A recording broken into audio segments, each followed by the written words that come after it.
بسم الله. الحمد لله. الصلاة والسلام على رسول الله. اللهم وفقنا لما تحبه وترضاه.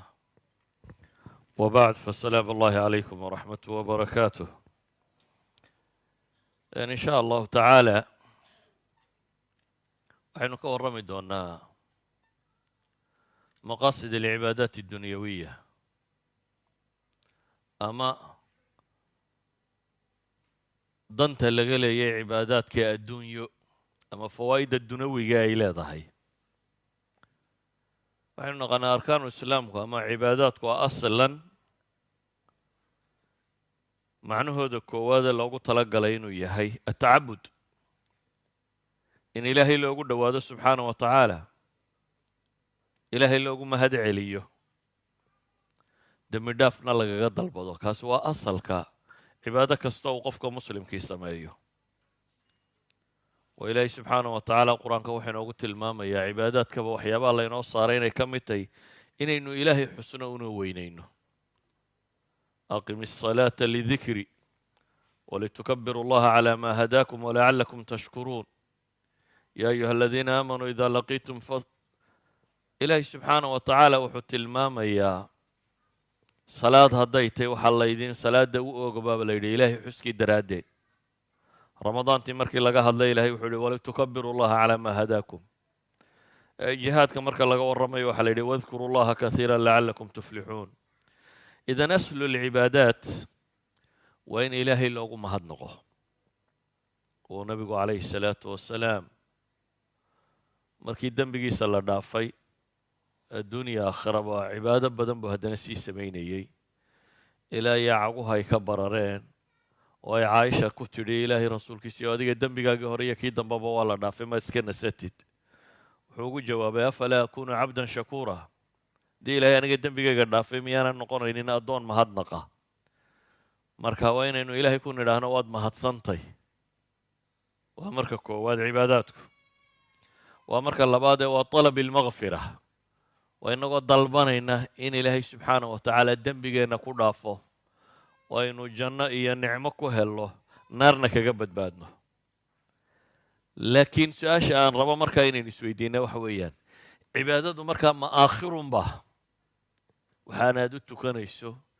ee zako u bixinayso ee u soomayso ee u xajaysa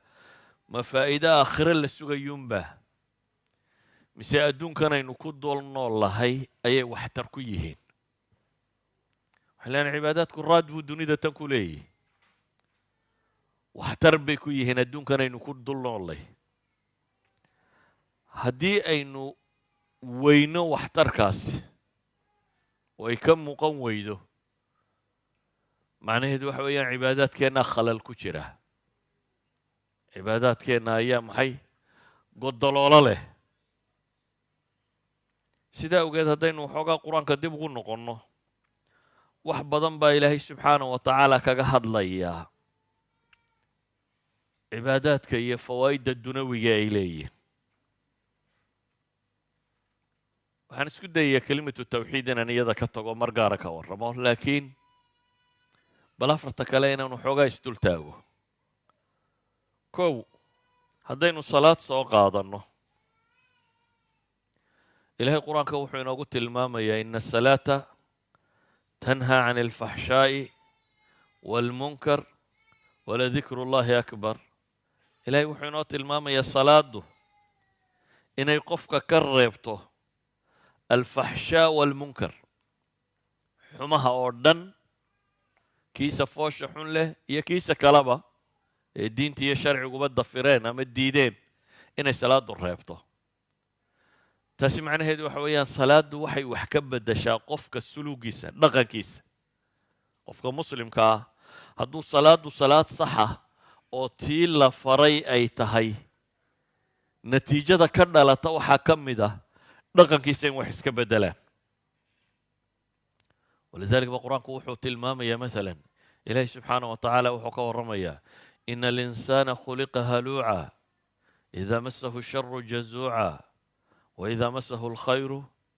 manuuca ila almusaliin baa ilahay yidhi. ilahay wuxuu ka warramay bini aadamka siduu u abuuray. bini aadamka waxaa ka mid ah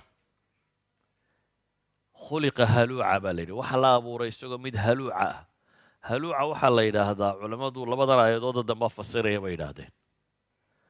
ina alinsana khuliqa haluuca idaa masahu sharu jazuuc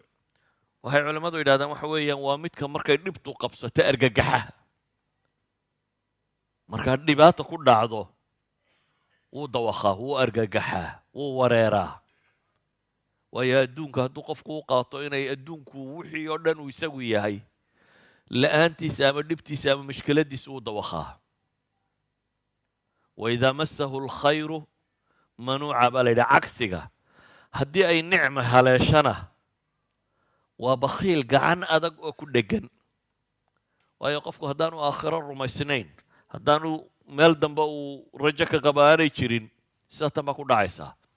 dabeetana ilaahay wuxuu ku tilmaamay sifadaa xun ee ah waa selfishnimo waa qof adduunka hadday mashaakil soo gaadhana naftiisu la weynto oo u warwarsan hadduu wax helana isagu isku koobayo aan gacantiisa furayn hadduu wax helana isagaa isku koobaya hadday dhibi haysatana wuu dawakhayaa baa ilaahay ku tilmaamaya dabeetana markii insaanka sifadaa lagu sheegay inuu leeyahay ayaa ilaahay wuxuu ku sifeeyey qaar iyagu sifadaa aan lahayn yacni qaar dhaqankoodu kaa ka gedisan yahy yaa u horeeya ila almusalliin baa ilaahay yidhi kuwa tukada markaasaa xagga dambena lagu tilmaamay kuwa salaadooda daa'imaynayeen sifaad doora inta lasoo sheegay taa macnaheedu waxa weeyaan qofka mu'minka ah ee dhabta ah ee salaaddiisu salaaddii saxda ahayd ay tahay ee sidii rabbi uu tilmaamay rumaysan ee wuxuu ku hadlaya garanaya ee suu tukanaya garanaya dhaqankiisa waxaa iska beddela arrimaha kan inaanu mashaakilku warwargelinin nicmaduna kibir gelinin ama keligii inuu noolaado inaanu u fakarin sidaa ogeed baa nebiga calayhi salaatu wasalaam baa agtiisa waxaa lagu tilmaamay niman saxaabaa baa waxay ka warrameen waxay dhaheen ninkaa hebele habeenkiina wuu tukadaa maalintiina waxbuu yaro qaadqaadaa bay leeyihin tuganimaa la sheegayaa habeenkiina waa tukadaa maalintiina gacantiisu ma dhowrsana dabeetana nebigu wuxuu ku yidhi calayhi salaatu wasalaam sidaa aad sheegaysaan hadday jirto ninkani nin salaatuleyl u kacayo habeen tukanaya hadduu yahay salaatuhu satanhaaha buu nebigu ku yidhi salaadiisaa ka reebi doonta yacni tanun ha la hubiyo inuu yahay nin habeenkii intuu soo tooso salaad tukanaya hadduu yahay waxau nebigu tilmaamayaa dhaqankaas iyo waxaanay sheegaysaan isma qabatee salaadiisa ayaa ka reebi doonta markaad qur-aanka dib ugu noqoto waxaa ilaahay qur-aanka inoogu tilmaamaya salaaddu inay tahay waxyaabaha ugu waaweyn ee nolosha mashaakilkeeda loo adeegsada in lagaga hortago مثلا نبي الله محمد عليه الصلاة والسلام إلهي الرسالة صار رسالة الله صادري وحيا الله شاقي وحيا وحلا فريد دوني دون إنو واجهه كهرتغو وحلا فريد إنو دوني دا محي إنو كهرتغو بدله أديك هدي اللي هذا الدوني دا بدل محاد سمعين لهي هذا الكون كله بشر كدول صارنا هذا لقى ربا إنه تبدشو waxaad odhan lahayd project plan baan u baahanayaa dhaqaale intaa leeg dad intaa leeg aqoon-yahano intaa leeg ciidamo intaa leeg waxa intaa leeg marka waxaa isla helo ayaan projectkaa fulin karaa aynan dunida wax ka bedelo laakiin nebiyullaahi moxamed ilaahay wuxuu u tilmaamay warkaa culusna waan kuu sheegayaa waxaad adeegsanaysaana waa kan maxaa lagu yidhi yaa ayuha almuzammilu qum illeyla ilaa qaliila نصفه أو انقص منه قليلا أو زد عليه ورتل القرآن ترتيلا إنا سنلقي عليك قولا ثقيلا إن ناشئة الليل هي أشد وطئا وأقوى مقيلا إلهي وحكولي وركن استوضوبا يو كان اسدادا يو كعب الليل هبينكي انتي سبضان كعوتكو نص قارسية ما وحير كيريه ama ka badi laakiin wakti badan tuka baa la leeyahy maxaa wakti badan inuu tukado loo faray إلهي وحلي إنا سنلقي عليك قولا ثقيلا ورعلس بانو كفرينا warka culus la faraya waa waxyiga waa quraanka ku soo degaya quraanka qaad baa la leeyahay oo dadka oo dhan ka hortag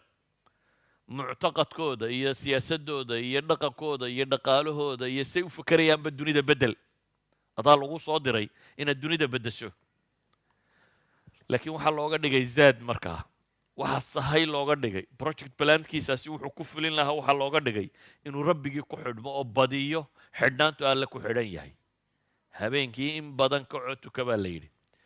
yani goormay aayadani soo degtay waxay culamada qaar ku tilmaamaan inay tahay suuraddii saddexaad ee qur-aanka soo degtaa yani waxa ka horreeyey baa la leeyahay iqra bismi rabbik iyo yaa ayuha almudathiru dhowrka aayadooda ugu horreeya kadibna aayaadkan baa soo degay bay culamadu qabaan waxaa la isku waafaqsan yahay saddexdaas suuradood iyo suuratu nuun qaybteeda hore afartaa qaybood inay yihiin afartii qaybood ee ugu horreeyey qur-aanka soo degay nebi maxamed ku soo dega calayhi salaatu wasalaam idan nebigu wakti loo tilmaamayo inuu dunidoo dhan ka hortago la leeyahay qowl culus baa laguu dhiibay ayaa waxaa la farayaa waxaasoo dhan waxaad u adeegsanaysaa kaga baxaysaa xidhiidhkaad alla leeduun inuu xoogoobo oo ah salaad badan inaad tukato يعني dadku waxay moodaan salaada in salaadan shanta weeyaan tii micraajka la waajibiyey laakiin salaadu markii islaamku yimi waa joogtaa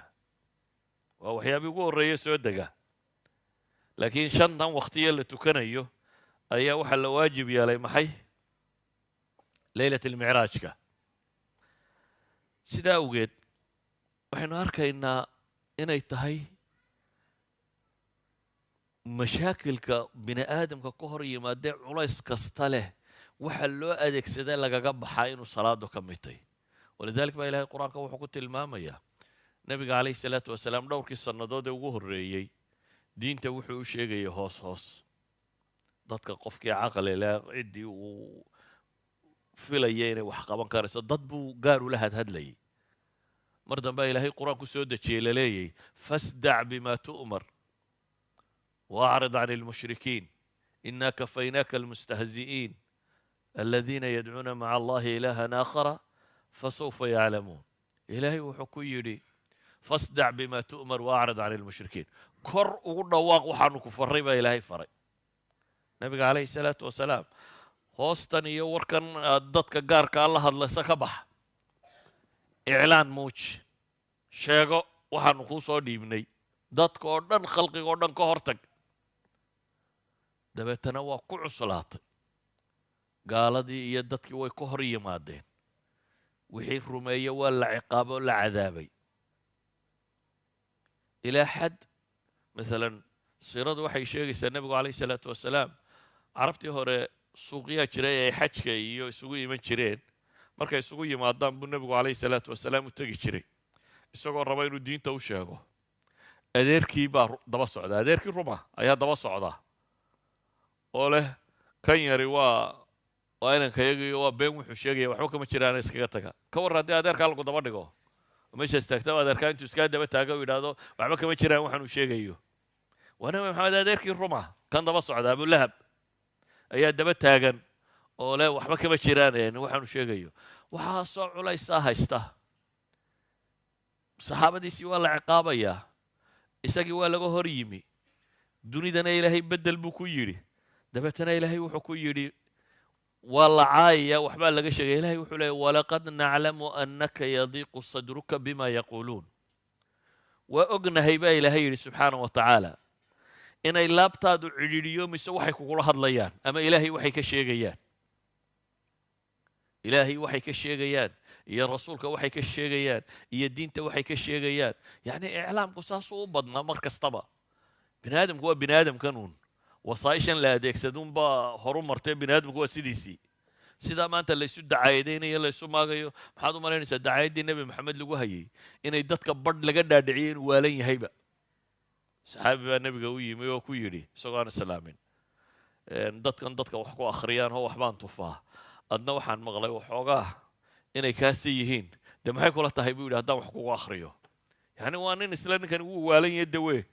oo u socda inuu wax ku akhriyo dacaayaddu xadkaasay gaadhay in la yidhaahdo waa majnuun iyo ilaahay qur-aanka muxuu ku tilmaamaya yaa ayuha aladii nuzila calayhi dikru innaka lamajnuunun bay lahaayeen waar kan le waxyaa laygu soo dejiyow warwad waalantay bay yidhahdeen waxbaa kuu dhinmay idina uu kuma waxyoonin waxna maad arage buufis baad qabtaa wasla hadashay un waxbaad ismoodsiisay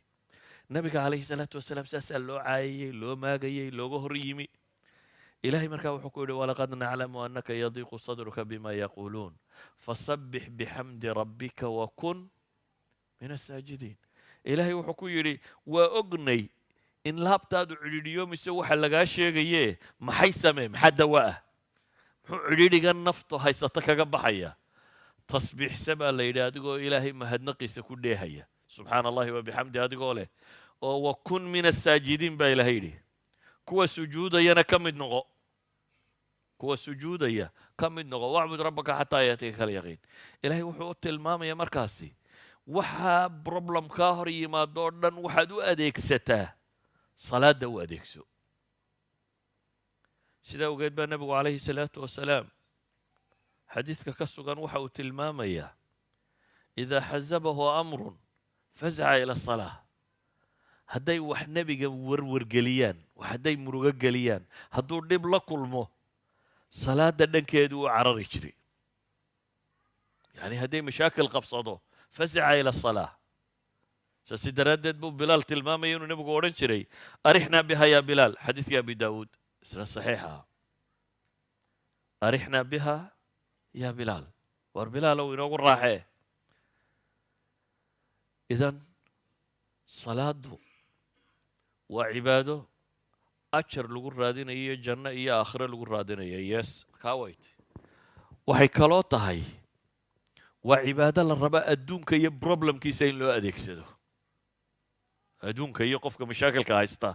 inuu u adeegsado walidalik baa ilahay qur-aanka wuxuu inagu leeyahy yaa ayuha aladiina aamanuu istaciinuu biالصabri wالsalaa واstaciinuu bالصabri wالsalaa wainaha lakabiiraة ila clى alkhaashiciin labada aayadood ee suuraة اlbaqara ku jira ilahay wuxuu leey war kuwa iimaanka laga helayo istaciinuu biالصabri wالsalaa arrimihiina waxa u kaalmaysataan sabir iyo salaad baa ilaahay leeyahy mashaakilaadkiina adduunyo iyo waxa mashaakil idinka hor yimaado o dhan war waxa u kaalmaysataan baa ilaahay leeyahy biالصabri wالsalaa laynama fareen oo laynama yidhaahdeen u kaalmaysta haddaanay wax ka taraynin waxay leenahay marka salaadu dhaqanka qofka waxbay ka beddeshaa dhaqanka qofka waxbay ka beddeshaa akhlaaqiyaadkiisay beddelaysaa waxay xoojinaysaa xidhiidhku ilaahay la leeyahy waxaa fududaanaya mashaakilka kaa hor yimaado o dhan qofka bini aadamkaahi asliyan hadduu rumaysan yahay sanad xooggan inuu ku tiirsan yahay wuxuu u haystaa wax walba inuu qaban karo haddaad rumaysantahay cid kaa dambayso oo xooggani inay jirto qofka rumaysan inuu rabu samaawaati walardi ku xidhan yahay oo ishortaagayo oo maalin kasta wax weydiisanayo la hadlaya idan waxaynu leenahay cibaadatu salaa waynay dhaqankeenna iyo suluugeenna iyo behaviorkeenna saynu u dhaqmayno iyo saynu wax u qabanayno iyo saynu wax u arkayno ee nolosha adduunyaa waynay wax ka beddeshaa innagana waxaaba laga yaabaa inay iyaduba culays baynugu tahy salaadda inaga saar iyo salaadda inaga rid iyo salaadda inaga reeb midhan yani kaanama mashaakil iyo culaysku saaran uu yahay oo aad dhan isaga dhigayso ilaahayna wuxuu ina leeyay war adeegsada iyada kaalmaysta maalan zakaa layna faray nacam aakhiro iyo janno iyo gufraanu dunuub iyo ajaro waaweyne waa ku soo arooreen laakiin ilahay wuxuu leeyahy khud min amwaalihim sadaqatan tutahiruhum watuzakiihim baa la yidhi waxaad ka qaadaa sadaqo zakawaad ka qaad maxaa looga qaadayaa litathiiri nufuusi wa taskiyatiha in nafta lagu daahir yeelo lagu nadiifiyo ayaa looga qaadaya nafta in lagu daahir yeelo kow in naftaada aad ka daahir yeesho bakhaylnimada iyo shaxiixnimada iyo keli noolaanshiyaha iyo selfishnimada iyo anaaninimada waxaasoo dhan inaad ka daahir yeesho maxay wax kastoo xuma ah waxay kaloo tahay oo nebigu leeyahy calayhi salaatu wasalaam tu'khad min aghniyaa'ihim وترد إلى فقرائهم waxaa laga qaadaa buu nebigu yidhi dadkooda wax haysta oo waxa loo celiyaa maxay dadkooda aan waxba haysanin macnaheedu waa maxay waa in bulshada muslimka ay hesho waxa loo yaqaano atakaaful alijtimaaci isku filaanshiyo waa inaan bulshada qof baahani ku jirin innagu sidan aynu isticmaaleen midhayntan iyo waxa kani waynu sii macno tirray laakiin zakadu waxay ahayd institution dhan oo islaamiya oo si gaara wax looga qaado waxaa laga yaabaa inaad tidhahdo zakadu miyay ku filantay waxay yidhaahdaan usuulu zakaat sida loo qaado iyo midbaa wuxuu isbarbar dhigay iyo cashuurta waddanka maraykan u qaado haddii nidaamka zakada loo qaado buu leeyahay cashuurtana loo qaado cashuurtu waxay noqonaysaa buu leeyahay 3% haddii nidaamka zakada loo qaado zakaduna waa imisa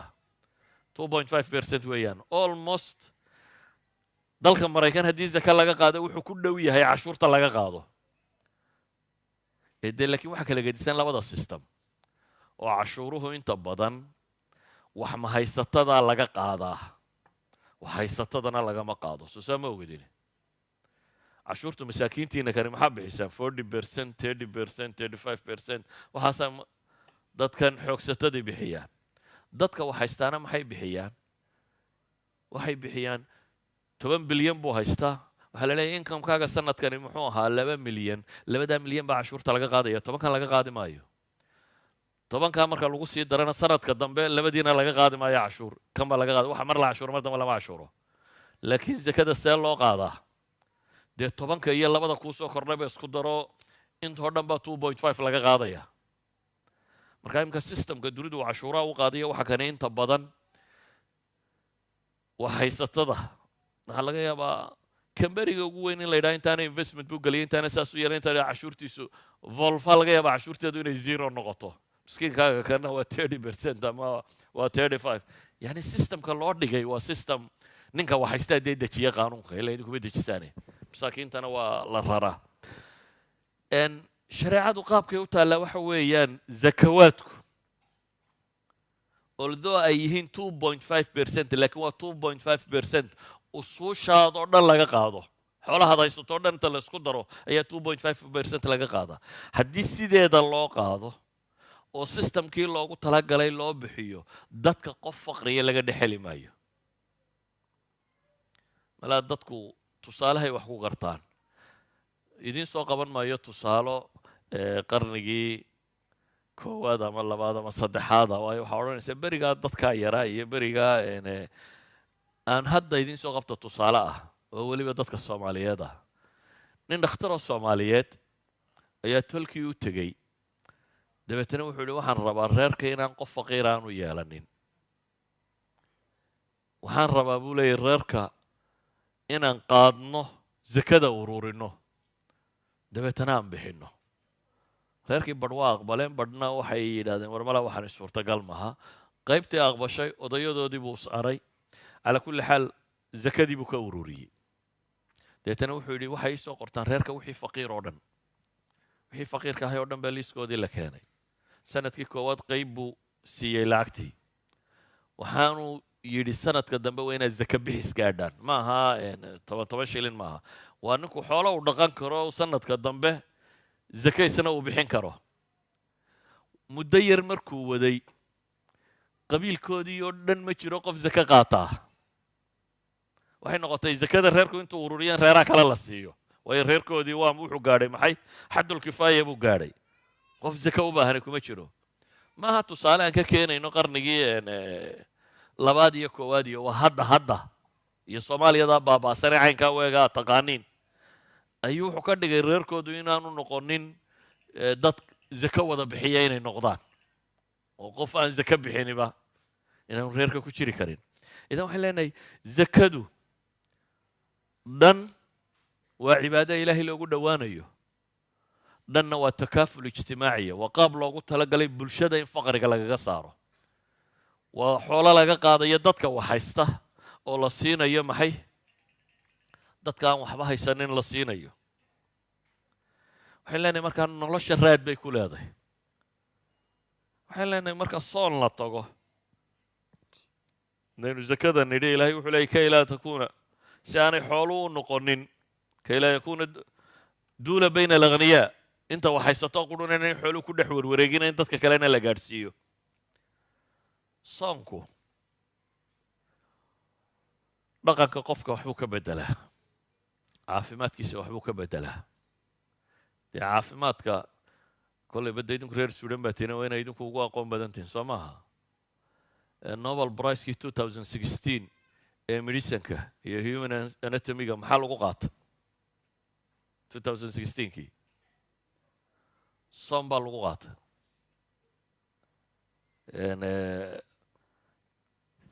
nin u dhashay waddanka jaban Yoshinori Osumo la yidhaahdo professorkaasi baa qaatay nobel pricekii medicinka waxaanu ku qaatay soonka wuxuu ku qaatay waxay qolada biologigu u yaqaaniin autophagy waa system jidhkeennu repairing buu sameeyaa jidhkeennu isagaa dib isu kabo isu repair gareeya marka laba system baa jiro oo unugu sameeyo oo qaabku dib isugu sameeyaa haddaynu aragti guud ka bixinno waxay tahay maalan haddaynu gaadhi ka soo qaadno gaadhigu hadduu kharaabo maxaa la sameeyaa haddii uu kolba aad samayso oo cilladoobo marka dambe waxaad tidhahdaa warkan dhaqaalaha gelaya waxa ayaa ka badanba samayntiise tuuro mid cusub iibso socanka ma aha system jidhku wuxuu leeyahay system odhanaya unuga marka inputkiisu ay ka badato outputkiisa energyga iyo wuxuu isticmaalaya marka uu ka bato shaqada uu qabanayo waxaa la yidhahaa unugan ha laga takhalluso waa la dilaa dabeetana markuu unugaas gaboobay ama tamar darreeyey ama cayn ka noqday la dilo inta la furfuraabaa spare part laga dhigaa jidhka haddana dib uu isticmaala qayb labaad baa jirta oo ah haddii unuga wax ka midi cilladoobaan maalan gaadhigii aad wadatay baaterigaa fadhiistay maxaad samaysaa ma gaadhigaa tuurtaa mise waxaad tijaabisaa inaad baateriga ka tuurto oo baateri kala geliso autophagy systemku wuxuu sameeyaa unugu marka qaybay cilladowdo qaybta cilladowday buu ka tuuraa dabeetana waa loo repair gareeyaa qaybtii la tuurayna dib baa loo burburiyaa dabeetana waxaa laga dhigaa wuxuu isticmaali karo jidhku idan waxay leeyihiin systemkaasi inuu si xooggan u shaqeeyo waxyaabaha kiciya ee dib u soo qaada waxaa ka mida bay leeyihiin soonka haddaad soonto bay leeyihin systemkan shaqadiisaa fiicnaanaysa dadweynis waxay leeyihin haddaad rabto inaad dhallinyaro noqoto soonka badso haddaad rabto bay leeyihin inaad hore u gaboobin soonka badso haddii jidhku ku yaro duuduubmo bay leeyihin o aad rabto inuu kuu kala baxo waxba tajmiilka ha tegina soonka badsay leeyihin yacni kullu dalik waxay leeyihin waxaa tari kara soonka waa soon sideeya markaa awal waxay odhan jireen cunada iska daayo liin macaanta cab waxaan iska daayo biyaha cab waxaan iska daayo wuxuu leeyahay professorkaasi waxa ugu fiican 16 saacadoodna inaad soomanaato 8na wax cuntid 16 saacadood ee aad soontay sida rasmiga aad u soontay bay leeyihin unugyada liita way dhimanayaan unugyada awalba tamarta daraa shaqada way ka baxayaan kuwa systemkanna waa la kicinaya waxyaabaha kiciya gaajada ka mida bay leeyihin systemkanna waa la kicinaya systemkaasi markaa wuxuu samaynayaa inuu wixii unugyada liita ama repairka u baahan labada shaqaba inuu qabto taasi waxay keensanaysaa bay leeyihin haddaad caafimaad rabto soonka badso weliba ra'yigiisu wuxuu yahay waxa fiican bay leeyihin toddobaadkii inaad 2 maalmood soonto shareecadu maxay qabtaa toddobaadkii maxaa laynagu yidhi waxaa idin sunno ah inaad soontaan maxay isniin iyo khamiis gaalka jabaniiskii wuxuu leeyahy waxaa fiican toddobaad kasta inaad 2 maalmood sidaasi yeesho waxay leeyihin haddii kale inaad bil isku bixiso bay leeyihin ciddaan labadan soobaynina maxay soontaa bil bay soontaa idan waxay leeyihin soonku kow iminka waxay qabaan soonku inuu yahay waxyaabaha ugu waaweyn ee caafimaadka laga qaado waxyaabaha ugu waaweyn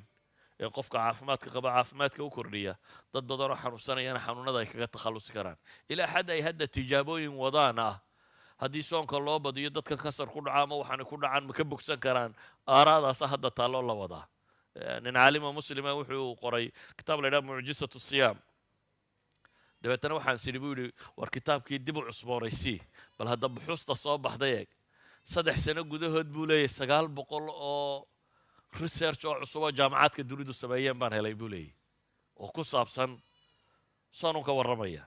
waxay leenahay markaa soonku caafimaad ku hagaajiyaa wuxuu kaloo hagaajiyaa dee dadka dhaqankooda oo dhan oo nabigu calayhi salaatu wasalaam wuxuu ina leeyahay man lam yadac qawla azuuri waalcamala bihi qofkaan iska daynin been ku hadalka iyo ku camalfalkiisa aan iska daynin ilaahay baahi uma qabo gaajadiisa buu nebigu tilmaamaya macnaheedu waa maxay soonku waa training la rabo inaad gasho oo intaad trainingkaa ku jirto in noloshaada wax iska beddelaan maxaa iska beddelaya مثلا nebigu wuxuu leeyahay haddii lagula dagaalamo waxaad tidhaahdaa maxay innii saa'im waxaa la rabaa 11 biloodoo kale sidaad u dhaqmi lahayd inaad trainingkan u gasho ninka askariga ah markaaynu rabno inaynu qof askari ka dhigno maxaa la sameeyaa maa la wacdiyaa mise waa la tababaraa haddaynu ka warran waxbaanu kuu sheegaynaa dagaalladu waa wax adag waa la haraadaa waa la gaajoodaa dagaal baad geli doontaa dee waa inaad markaad dagaal gasho nin raga noqotaa sidaa nin ragga ma ku noqonaya may kula tahay maya waxaa la gelayaa training dhab ah waxaa la geeyaa duruuf gaajo iyo haraad iyo buuro iyo waa la soo ciqaabaa si uu u barto adkaysiga ah hadhow markuu nolosha ka qayb gelayo ama dagaalka dhabta ah markuu galo inuu noqdo maxay qof adag ramadaanku iyo cibaadaadku noocan oo kale ay ka tirsan yihiin waa training qofka la siinayo oo sanadkii mar uu gelayo oo kadib la rabo 11 biloodo kale isagoo bartay dulqaadka isagoo bartay waxbixinta isagoo bartay cibaadada isagoo bartay isku xidhnaanta waa midnimada muslimiinta wax tilmaamaya caalamulislaami oo dhan ama dunidoo dhan waxa joogeen muslimiin inay mar qudhana wada soomaan mar qudhana wada afuraan bil qudha soomaan bil qudha afuraan idan waa wax isku xidhaya dadka muslimiinta ah waxaan leenahay waxaa layna faray oo maalan arkaanteenna ka mid ah maxay xaj xajka ilaahay wuxuu yidhi liyashhaduu manaafica lahum markii nebi ibraahim la yidhi dadka ugu yeedh ugu baaq waadin binnaasi markii la yidhi dadka ugu yeedh xajka waxaa la tilmaamay inay iman doonaan iyagoo mid bog laalan iyo mid kaleba fuushan iyo mid lugaynayaba maxaa loo imanaya xajka koowaad markaynu ka nimaadno jaanibkii cibaadada ah waxaa la yidhi liyashhaduu manaafica lahum inay soo xaadiraan manfaca maxaa ka mid ah mid dhaqaalaa ka mida mid siyaasadeed baa ka mida mid akhlaaqiyeed baa ka mida mid wax kastoo ay noloshu leedahay xajku wuu koobaa kow waa meel loogu talagalay in caalamulislaami oo dham isugu yimaadaan xajku waa cibaadaadka la ogol yahay in tijaaradana la sameeyo oo fii suurati albaqara waa ka ilaahay ku tilmaamaya falaa junaaha calaykum lagu tilmaamayo idan wuxuu noqon lahaa xajku haddii sidii loogu talagalay loo isticmaalo meel dadka muslimiinta ee dunida ku nool oo dhammi macrad ay dhaqaalahooda kusoo bandhigaan macrad la isugu yimaado caalamulislaami waa la kala googooyey iniba dhan bay ujeedaa iniba dowlado macaaradooda waxay ku xidhan tahay reer galbeedka iyo waddanno kale laakiin xajku waxaa loogu talagalay inuu noqdo meel dunida oo dhan waxa muslim joogaa hantida ay kusoo bandhigi karaan cid waliba waxay soo saarto cid waliba symposium la isugu yimaado oo macrada oo cid waliba ay keento maxay dhaqaalahay wadatoo dhan xajku waa meel loogu talagalay ummadda muslimka madaxdeedu inay ku jirto isugu timaado oo ahdigii saxaabada iyo cumar wilaayaadka islaamiga dadka haysta oo dhan buu odhan jiray kaalaya shucuubta muslimiinta oo dhanna kaalaya wixii cabanaya halkaas ugu garraqi jiray wixii bolosiya la isfaraya dunida waa shir caalamiya oo isugu imanayaan qaadat ilumma xajkuba iyo culammadii hore waxay u haysteen inuu yahay meel la isugu yimaadaan alculamaa culammada muslimiinta ee dunida ku kala nool ee ninba fanni ku takhasusay ama aqoon dheeraada u leeyay xajkaa la beegsan jiray inaad sheekh hebel kula kunto oo markaa ciddii fanni gaara lagu tuhmaya ay dhigto wakhtiga xajka la joogo oo ay culamada kale inta isugu yimaadaan haddaad kutubulxadiid akhrida makaan akhrido waxaad arki un iyadoo taraajumta uu leeyahay dabeetana wuu xaj tegey halkaas wuxuu kula kulmay sheekh hebel iyo sheekh hebel iyo sheekh hebel iyo sheekh hebel oo waxaa kaga soo qaatay ama waxaa ka soo bartay xajku waa meel ay isugu yimaadaan aqoon-yahanka muslimku way aqoontooda guud ahaan ay isku weydaarsadaan ama ku wada hadlaan waxay leenahay xajku waa meel ay shucuubtu ku bractikaraysa dhaqanka islaamiga caadiga halkan marka ay joogno nin waliba guri gaara buu iska leeyay xataa hadday carruur iyo reer kula joogaan markaad qolkaaga gasho odaygaba hurdaa la yidhaahdaa wada aamusa xajku waa nololtaa ka gedisan meel baa isugu imanaysaan bannaan baa dadkao dhammi seexanaya mid jirraqsanaya iyo mid salalaya iyo mid khuurinaya iyo bannaankaasaa dadkao dhammi wada hurdaa waa meel ay midnimada iyo sinaantu ka muuqato laba maro isku noocaa dadkao dhammi sitaa dharka waxyaabaha dunida loo qaato waxaa ka mida bay yidhaaheen shaarra inuu noqdo calaamad astaan dabaqo waliba dhar gaara bay xidhataa dabaqo waliba bini aadamka ka mid baa dhar gaara siyaasiyiintu dhar gaaray xidhaan culammadu dhar gaaray xidhaan askartu dhar gaaray xidhaan waxay yidhahdaan waa shaara waa astaan bay yidhahdaan waa kuwan qolada psychologigu yidhaahdaa dharka ma inagaa xidhanna mise isagaa ina xidha yidhaahdaan tajriba Bristol University ay ku sameeyeen oo tajaaribta caanka ah arday jaamacadeed baa waxa la geeyay xabsi dabeetana waxa la yidhi waxa la rabaa qaybina inay maxaabis noqoto qaybina askari jeel noqoto waxaa la rabaa bal psychologiyada bini aadamka waxa iska beddelaya in la daraaseeyo qaybna maxaabis baa laga dhigay qaybna askari jeel baa laga dhigay waxaa loogu talagalay inay tajribadu socoto 14 maalmood laakiin dhowr casho markay socotayba waa la joojiyey waayo wax hayru caadiya ka soo baxay waxay yidhahdeen behaviorkii ardaduba wuu isbedelay markii horena volunteer bay ku galeen walidaalika ba waxay yidhahdaan dadku war dharka ma inagaa xidhanna mise isagaa ina xidhaa si kale aan kuu tilmaamo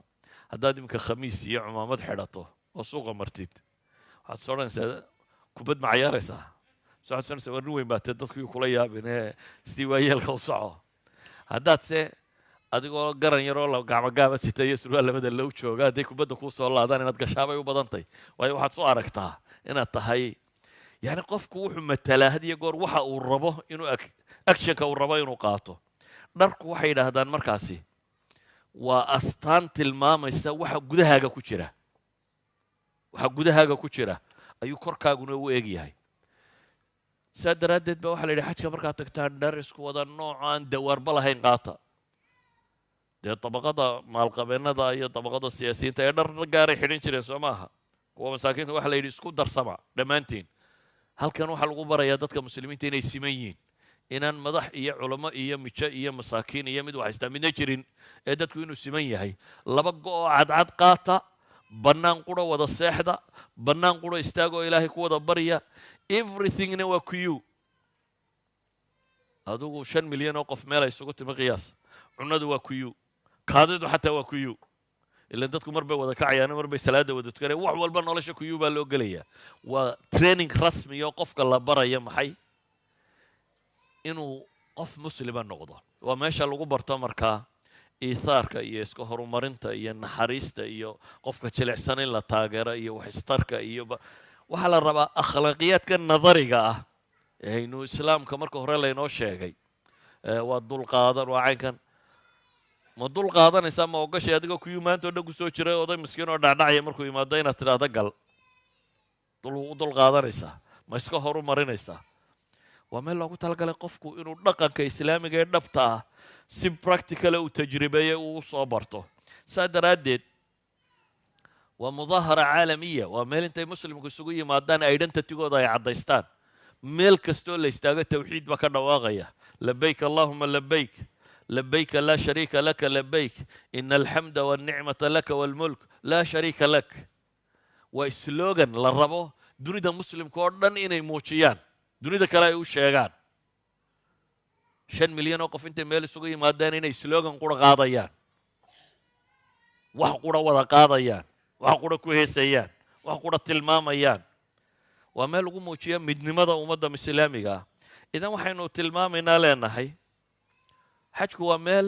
waa siyaaxa haddaad tuuris rabto tuurisamka xagee la tagaa dadku مثلا يمكن واحد مغلسة مصر بان تقنا أهرامتي بان تقنا أهرامتي ما تقانا وحباله فراعنة ذا nimankii rabbaanu nahay lahaa meelahii ay dadka dhan ummaddan bay addoonsadeen oo ku tala galeen inay xabaasha lagu aasi doono madaxweynaha in la dhiso ahraamtan aad arkaysaa waa xabaalo waa xabaalihii loogu tala galay boqorradan iyo dadkan in lagu aaso marka intaad lacag ka bixiso ayaa waxaad tegaysaa maxay xabaashii fircoon ama waxa lagu odhanayaa qalinkii shakespeare wax ku qori jiraad soo arkaysaa intaad london u dhooftaan oo museumka tagtaan baa lagu odhanayaa museumkan lacag baa lagu gelayaa maxaad arkaysaa qalinkii shakespeare ama kursigii shakespeare ama boqortooyadii victoria waxay ku fadhiisan jireen waxaasaad arkaysaa haddaba muslim baa tee ma rabtaa inaad soo aragto awalu beyt dunida laga dul dhiso cibaado loo dhiso ina awala beytin wudica linnaasi laladii bibaka baa ilaahay leeyahy adduunkan aynu ku noolay gurigii koowaad ee loo dhiso cibaado ilaahay lagu caabudayo waa gurigaa ku yaal baa ilaahay leeyahy maka meeshan kacbada dadku dhagax madow bay moodaan maradan madowba saaran war waa qol meeshu waa qol yar oo dhisan qol caadiya xajarul aswadkuna meesha yare la dhudhunkanayuu koorahaasu ku jiraa laakiin waa qol caadiyo albaablahoo la furo oo la geli karo oo lagu tukan karo saa daraaddeed baa ilaahay wuxuu leeyahy awalu beytin wudica linnaas ma rabtaa gurigii koowaad ee dunida laga dul dhiso ee ilaahay lagu caabudayo waa kaa مثلا النبي عليه الصلاة والسلام وحتى المام مسجد خيف halka dhagax tuurka masaajidka dhinaciisa ku yaala 7 nabi baa maray buu nabigu leeyahay 7 nabi meel 7 nabi ku tukatay ama martay ma rabtaa inaad aragto ma rabtaa dhulkii nabi maxamed mari jiray calayhi salaatu wasalaam ama cumar iyo abubakar iyo saxaabada ay mari jireen ama waxaad culamo maqashay shaafici iyo maalik iyo rag ahaa dhulkay mari jireen ma rabtaa inaad soo aragto ma rabtaa taariikhdii islaamiga ahayd inaad dib u daraasayso waa siyaaxa waa tourist qofka muslimkii meel uu tourist tago waa meesha ugu fiican oo taariikh dhan oo islaamiya oo uu dib u soo daraasaynayo waa meel ay isugu yimaadaan baa leeyahay rijaalul acmaal maalqabeennada iyo dadka projectska watay wax kala iibsanaya idan waxaan leenahay cibaadaadka markaynu sidaa u eegno intaynan gaadhin aakhiro iyo aakhiro maxaa lagu helayaa intaynan tegin aakhiro ilaahay wuxuu inoo ballan qaaday in janno lagu helo naarna lagaga baxsado waana shayga ugu muhiimsan ee aynu raadinayno oo soonka aad caafimaadid maaha danta koowaad aynu ka leenahay danta koowaad aynu ka leenahay waxa weeyaan maxay aad ilaahay ku caabudid oo alle ugu dhowaatid waxaynu cibaadaadkan oo dhan u samaynaynaa inaynu ilaahay ku xusno inaynu ghaflada kaga baxno iyo takaafulka inaynu muujinno baahidaynu alla u qabno iyo saynu foqoro u nahay iyo ilaaha qaniga ee raxmaanka ee raxiimka inaynu barino kuwaasi waa aakhiro waxaynu ku doonaynay adduunkana waxaynu leenahay waa kow waa wax nafta bini aadamkaa lagu daahir yeelo oo akhlaaqiyaadka liito oo dhan cibaadaadku way kaa nadiifinayaan wax kastoo akhlaaq oo wanaagsan oo sharcigu inu farayna waa traininkii lagu qaadanayay cibaadaadku waxay muujinayaan waxdat lumma midnimada ummadda مثلا صلاة حافظ وليبا مساجد كذا كنت كذا لكن وحلا يدي جمعة يسوق على يوم حي مال قرأ كودة كذا وحلا يدي عيدك ما قالوا إن كودا ما يسوي ما داروا متقرأ كودة كذا وحلا يدي حجك سنة كم مرة الله يسوي ذي ما دام مال قرأ الله يسوي ذي ما دو ومدني ما وح موتشنا يا حجك مرة تكتو وحي الدنيا ده أفلاق جهد اللي شريبة ضدكو هذا لا يشوجه وحي مدة بني آدم لها بضد لما يشوجه siday bini aadam u ekaayo dhan mid indha yaryar iyo mid indha burbuuran mid tima adag iyo mid tima madow iyo mid tima cad mid cad iyo mid madow nooc waliba waa taagan yihiin waa wax muujinaya midnimada dadka muslimiinta ah idan cibaadaadku waa shicaar muujinaya maalan waxaa la yidhi salaada haddaad gurigaaga iskaga tukato iyo haddaad masaajidka ku tukato 27 ajar ama 25 ajar ay sidheeriin yacni 25 salaadood aad guriga ku tukatay waxa la ajara maxay midaad halka ku tukatay oo ma wax dheeraadaad akhridaad u malaynaysa waxaaba laga yaabaa taa guriga inaad qur-aan badan akhrido laakiin maxaad samaysay walaalkaayo muslimaad garabka ku qabata waad ilaahay u wada jeesateen isku xidhnaan baa muujiseen dhammaantiin ay ilaahay u wada baahantiin sababkeed waxaynu leenahay cibaadaadkan iyo soonkan iyo zakada tan takaafulka ijtimaaciga bulshadu inay isku wada socoto oo tacaawun ay yeelato iyo xajkan acmaashoo dhan kulmiyey cibaadaadkeenna markaynu sidaa u eegno waxaynu leenahay waxa ay tilmaamayaan manaafic badan oo dunawiya inay leeyihiin laakiin waa marka loo qabto sidii loogu talagalay haddaynu aragno markaa manaaficdii iyo ka muuqan weyday cibaadadeenna macnaheedu waxa weeyaan khalal baa galay qaabka muslimku uu cibaadaysto tii la rabay waxbaa ka qaldan majoritigeennu sidii la rabay uma dhaqmin ama maynan si fiican u fahmin waayo salaadaadu hadday noqoto un tamtama ma waxaad akhriyayso wuxuu yahay baanad garanaynin ma macquul baa inaad 50 sannadood tukato haddana intanaad ku tukanaysa cala alaqal inaad macnaheeda garan weydaa raganima taasi 50 sannadood wax akhriyo weligaa ha fahmin say tahay nin 50 sannadood faatixa akhrinaya oo weligii garanin faatixay maxaa tahay waa 7 aayadood yani waxay ahayd waxaanaynu ilaahay kula hadlayna inaynu garanno macaaniday sheegaysa inaynu garanno ataxiyaadkana inaynu garanno subxaana allahi wa bixamdi waxay tahay inaynu garanno inaynu cibaadaadka dhadhansannaaba ahayd waxaad dhadhansan kartaa waxaad garanayso waxaanad garanaynin ma dhadhan wixeenni waxay iska noqdeen tamtama wax la qaybo uno sidaasaa loo sameeyaa ramadaanteenni saasaa loo sameeyaa xajkii saasaa loo sameeyaa laakiin macnihii ka dambeeyey maynan dhuuxin marka waxaynu u baahannahay cibaadaadkeennu inay noqdaan cibaadaadkii sharcigu uu jideeyey ee ilaahayna faray subxaanahu wa tacaala si ay u yeeshaan midhihii la rabay in laga goosto oo intaynan midhaha aakhiro gaadhin waa inaynu adduunka midhahan ku dhadhaminaa haddaad adduunka midhahan ku weydo shakay leedahay aakhirana in midha la heli doono ilaahay fadligiisu waa badanyo odhan mayno la heli maayo laakiin waa astaanaan qurux badnayn waa inaynu hellaa midhihii adduunka marka waxaan uga dan leeyay darsigan oo dhammi wuxuu yahay war islaamnimadu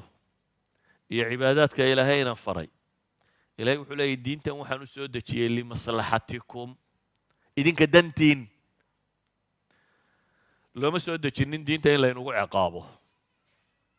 ramadaan baa ilaahay ka hadla markaasaa la leeyahay liyukhafifa cankum in laydiin fudaydiyo noloshaa la rabaa cibaadaadkani ilaahay wuxuu leeyahay waa system nolosha aan idinku fudaydinayo ilaahay haddaynu caabudno iyo haddaynan caabudin midna wax u kordhi maayaan cibaadadeenu waxba ilaahay tari mayso laakiin innagay manfac inoo leedahay manfac dunawiya iyo manfac aakhiraba si awgeed waxaan leeyahay cibaadadka waa inaynu u samaynaa si ay u muujiso oo dunida korkeeda aan ugu helno manaaficdii ilaahay iyo rasuulkiisu ay ku sheegeen aakhirana markaasaynu rajo weyn ku qabnaa inaynu ka heli doono manfaca lagu sheegay tawxiidkana isaga gaar baan uga warrami doonaa sala allahuma calaa muxamedin wacala aalihi wasaxbihi wasalam walxamdu lilaahi rabbi alcaalamiin